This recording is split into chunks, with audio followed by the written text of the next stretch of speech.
Daily Words of God. God's promise to Abraham. Genesis chapter 22, verses 16 through 18. By myself have I sworn, said Jehovah, for because you have done this thing, and have not withheld your son, your only son, that in blessing I will bless you, and in multiplying I will multiply your seed as the stars of the heaven, and as the sand which is on the seashore. And your seed shall possess the gate of his enemies.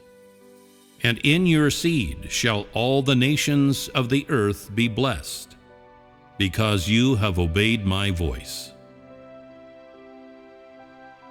This is an unabridged account of God's blessing to Abraham. Though brief, its content is rich. It includes the reason for and background to God's gift to Abraham, and what it was that he gave to Abraham.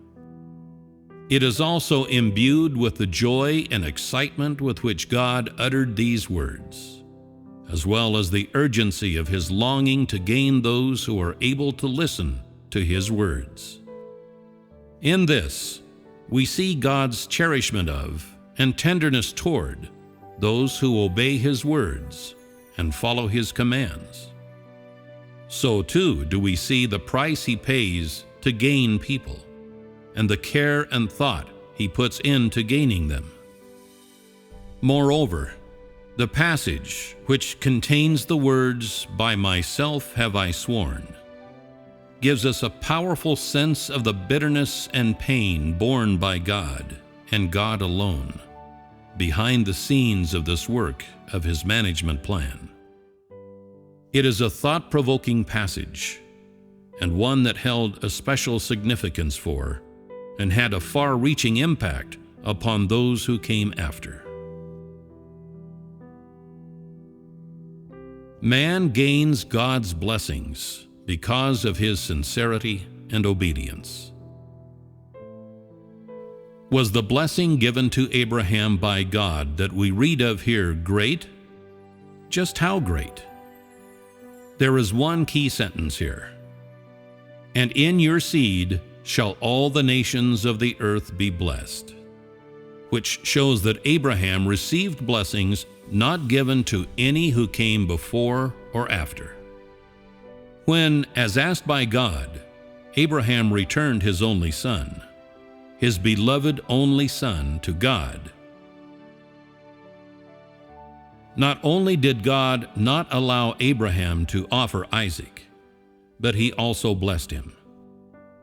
With what promise did he bless Abraham? The promise to multiply his offspring. And by how many were they to be multiplied?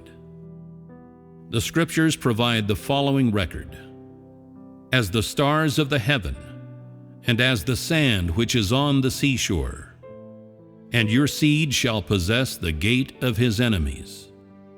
And in your seed shall all the nations of the earth be blessed. What was the context in which God uttered these words? Which is to say, how did Abraham receive God's blessings? He received them just as God says in the Scriptures, because you have obeyed my voice. That is, because Abraham had followed God's command, because he had done everything that God had said, asked, and commanded without the slightest complaint. Thus, God made such a promise to him. There is one crucial sentence in this promise that touches upon God's thoughts at the time. Have you seen it? You may not have paid much attention to God's words that, "By myself have I sworn." What they mean is that when God uttered these words, he was swearing by himself. What do people swear by when they make an oath? They swear by heaven, which is to say, they make an oath to God and swear by God. People might not have much of an understanding of the phenomenon by which God swore by himself. but you'll be able to understand when I provide you with the correct explanation. Being faced with a man who could only hear his words but not understand his heart once more made God feel lonely and at a loss. In desperation, and it can be said subconsciously, God did something very natural. God put his hand on his heart and addressed himself when bestowing this promise upon Abraham. And from this man heard God say, "By myself have I sworn." Through God's actions, you may think of yourself. When you put your hand on your heart and speak to yourself, do you have a clear idea of what you're saying? Is your attitude sincere?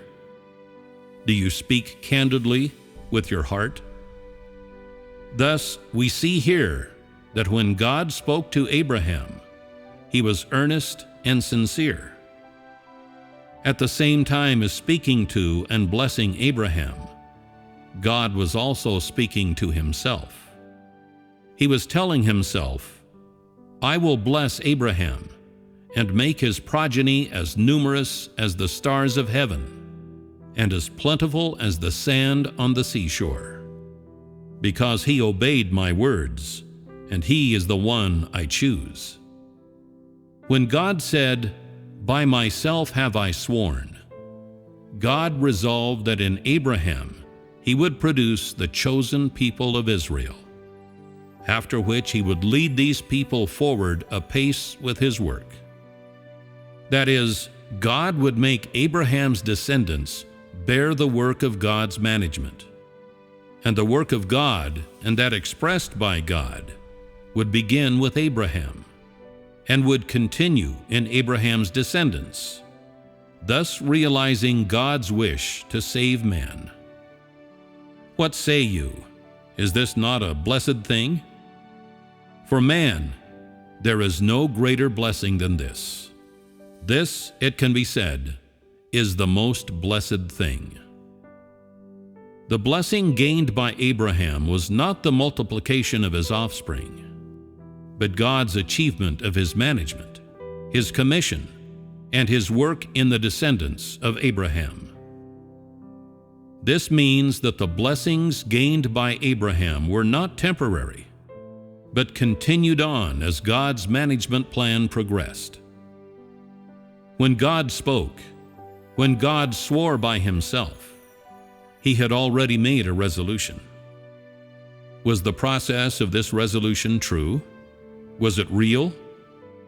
God resolved that from then onward, his efforts, the price he paid, what he has and is, his everything, and even his life would be given to Abraham and the descendants of Abraham. So too did God resolve that, starting from this group of people, he would make manifest his deeds and allow man to see his wisdom, authority, and power.